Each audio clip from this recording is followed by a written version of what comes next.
Anda kembali menyaksikan Nusantara Siang, pemirsa. Sejak kampanye Presiden Amerika Serikat Joe Biden menjanjikan solusi bagi keberadaan jutaan warga imigran tanpa dokumen yang kerap menjadi sasaran pemerintah Donald Trump. Dengan RUU yang menjanjikan jalan menuju status legal, bagaimana diaspora Indonesia menanggapinya? Simak liputan VOA selengkapnya.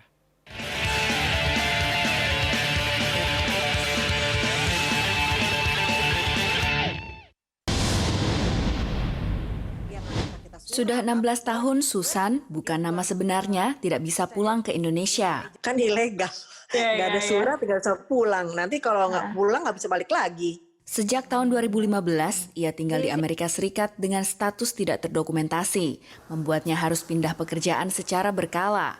Lewat agen, ia bekerja serabutan di pabrik. Pindah-pindah pabrik, tapi ada juga yang dipakai, tapi pekerjaannya lumayan agak lebih berat gitu.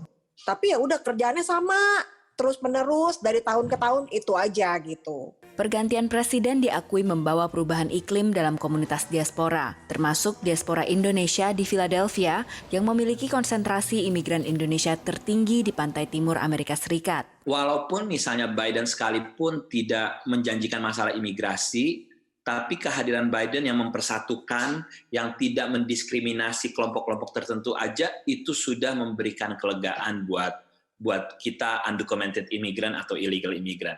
Selama masa pemerintahannya yang baru beberapa pekan, Presiden AS Joe Biden menandatangani 8 instruksi presiden terkait imigrasi. 6 diantaranya untuk membalikkan instruksi mantan Presiden Donald Trump, termasuk larangan pembatasan perjalanan yang berdampak pada sejumlah negara mayoritas Muslim dan pembangunan tembok di perbatasan Amerika dengan Meksiko. Sementara pada hari pertama pemerintahannya, Biden mengajukan rancangan undang-undang untuk membuka jalur kewarganegaraan bagi sedikitnya 11 juta imigran ilegal di Amerika. Bila disahkan, RUU ini memungkinkan pendatang tanpa dokumen mengajukan permohonan naturalisasi dalam 8 tahun atau bahkan lebih cepat lagi bagi mereka yang dibawa ke AS secara ilegal saat kecil dan sejumlah pekerja lain. Jika disahkan, RUU ini akan jadi kebijakan imigrasi paling signifikan sejak Undang-Undang Reformasi Imigrasi tahun 1986. Namun pelaku hukum menilai jalan menuju pengesahan masih panjang. It's a lot of behind-the-scenes negotiations that go into a huge comprehensive bill like this. So, yes, it's been very encouraging. Has there been any concrete changes that we as practitioners see? Not so much yet. RUU ini mengundang kritik dari kubu konservatif. We think this is, frankly, a step towards open borders and will increase the incentive for further illegal immigrants in the future to come to the country. And unlike past comprehensive immigration plans, there's really no component of border security.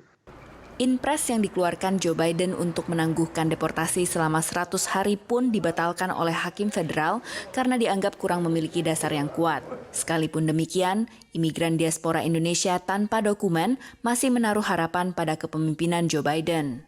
Kita sebagai illegal imigran ya berharap banyak di pemerintahan Biden ini akan terrealisasi imigrasi reform itu. Selasa waktu AS, Alejandro Mayorkas secara resmi disumpah menjadi Menteri Keamanan Dalam Negeri AS. Mayorkas jadi warga keturunan Hispanik dan imigran pertama yang mengepalai kementerian yang mengurusi keimigrasian dan pengaturan perbatasan AS. Dari Alexandria, Virginia Gunawan, dan tim VOA.